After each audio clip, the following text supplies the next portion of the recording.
Hola, bienvenidos a BBC News. Hoy voy a entrevistar al secretario de Turismo de México, Mariano Romero Ochoa.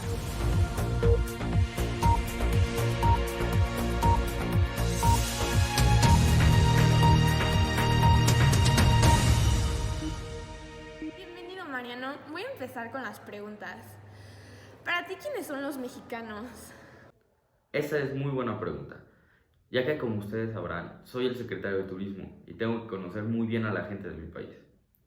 Tras una ardua investigación, me he dado cuenta que las primeras similitudes entre los mexicanos es la creencia, la fe. También se encuentran como rasgos como la curiosidad, la creatividad y facilidad de creación.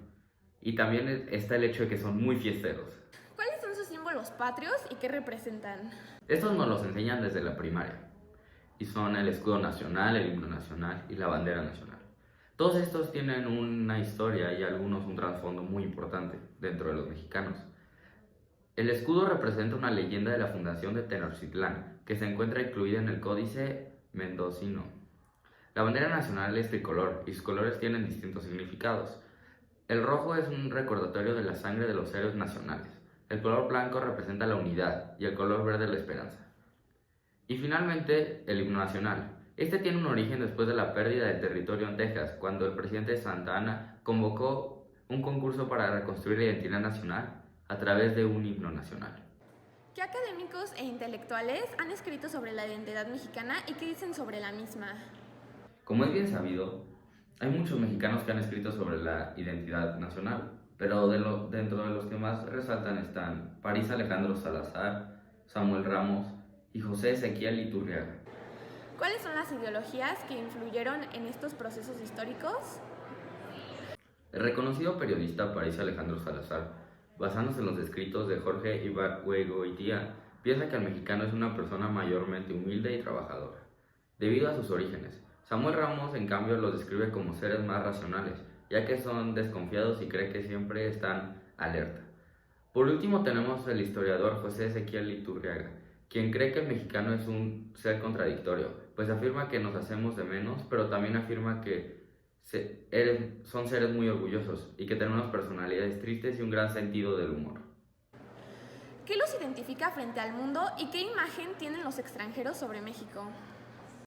Esta es una pregunta muy interesante, ya que México es un país con mucha diversidad y es muy importante identificar los elementos que nos diferencian en el mundo.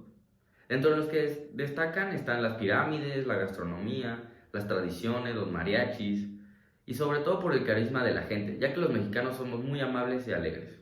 ¿Cuáles son los grupos indígenas existentes y cuáles son sus lenguas? Según la información recabada por el SIC, en México hay alrededor de 68 pueblos indígenas. Los siguientes son los más poblados: los náhuatl, los mayas, los zapotecas, los mixtecas, los otomíes, los totoncas y los cinzontles. Eso es muy importante, ya que son las raíces esenciales de nuestra cultura. ¿Cuáles son los principales ríos, montañas y volcanes del país? México es un país en donde se pueden encontrar todo tipo de paisajes. Es por eso que podemos encontrar montañas como el Nahuacatépetl, la Montaña Cuadrada, Iztahualtepetl, la Mujer Blanca, Cerro de Colima. Existen alrededor de 42 ríos, de los cuales destacan el río Bravo, que es el que delimita con Estados Unidos, el río Nazas. Finalmente, el Popocatépetl Nevado de Toluca y el Paricutín son los volcanes más conocidos e importantes de nuestra nación. ¿Cuáles son las principales zonas arqueológicas del país? Esta es una pregunta muy interesante y la respuesta es aún mejor. Como ustedes sabrán, México tuvo demasiadas culturas prehispánicas. Es por eso que dejaron muchos yacimientos. Por ejemplo, Palenque, que está en Chiapas, Teotihuacán, Estado de México, Monte Albán, Oaxaca, Chichén Itzá, Yucatán, El Tajín, Veracruz, Uxmal y sus tres pueblos, Cablá, Labná y Sayil en Yucatán, Paquimé, Chihuahua y por último tenemos a Xochacatl, Morelos. Como pueden ver, están divididos en todo el país. ¿Cuáles son las principales actividades económicas del país y dónde se llevan a cabo? Las principales actividades económicas son sector automotor. Este se lleva a cabo en el centro del país, por su cercanía al puerto de Veracruz y de Lázaro Cárdenas. La industria de combustibles. Este es, por ejemplo, la refinería de Salamanca y todas las distribuidoras de Pemex. La agricultura. México es un país que produce mucha comida. Por ejemplo, Michoacán es el productor número 1 de limón, aguacate, fresas, o por ejemplo Chiapas, que tiene por su diversidad tropical frutas exóticas. Además, la minería que se lleva a cabo en Guanajuato y Zacatecas.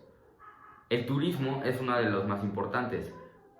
Este se lleva a cabo en todas las playas de México, como las grandes ciudades, como puede ser Guadalajara, Ciudad de México, o sus pueblos mágicos, como Pátzcuaro, San Miguel de Allende y todos estos hermosos lugares.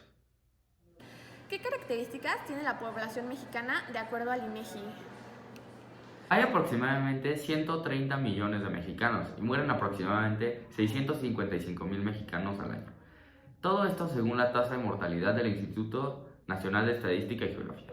La esperanza de vida es aproximadamente 75 años y hay 94 hombres por cada 100 mujeres en México. ¿Cuáles son los momentos históricos más importantes para la conformación de la identidad mexicana nacional y de qué manera la han conformado? En la historia de México han habido dos sucesos que han definido y forjado la identidad de nuestros habitantes. El primero de ellos siendo la independencia, el cual se suscitó del 16 de septiembre de 1810 hasta noviembre de 1821.